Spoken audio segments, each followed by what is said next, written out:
एक राजा जंगल में शिकार पर गए। रात होते होते जब राजा को देर हो गई, तब एक बाबा ने उन्हें अपने घर में शरण दी। उन बाबा की देखरेख और अतिथि सत्कार से प्रसन्न होकर अगले दिन राजा ने बाबा को महल आने का न्योता दिया। बाबा के काफी मना करने पर भी राजा नहीं माने और उन्हें अपने साथ ले ही गए।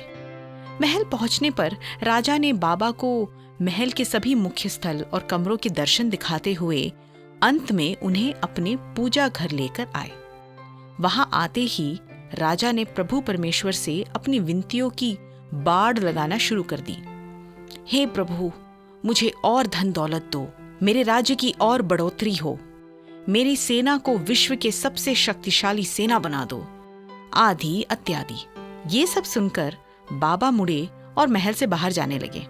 बाबा को जाते देख राजा उनके पीछे भागे और पूछे, अरे बाबा, आप कहाँ चले? मुझे भी आपकी सेवा और आपको कुछ देने का मौका दीजिए।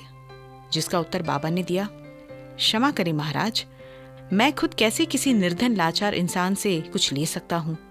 राजा समझ गए कि बाबा का इशारा उनकी तरफ ही था।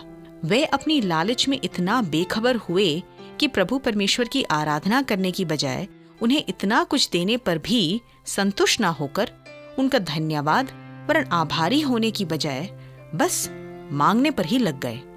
हम भी कभी कभी प्रार्थना का पहला महत्व भूल जाते हैं। हम भूल जाते हैं कि प्रार्थना केवल प्रभु से मांगने का साधन नहीं, बल्कि उनका आभार प्रकट कर, उनका धन्यवाद कर, उनके हित को समझने और अपने जीवन को उनकी इच्छा के अनुसार बिताने और संवारने का भी समय है।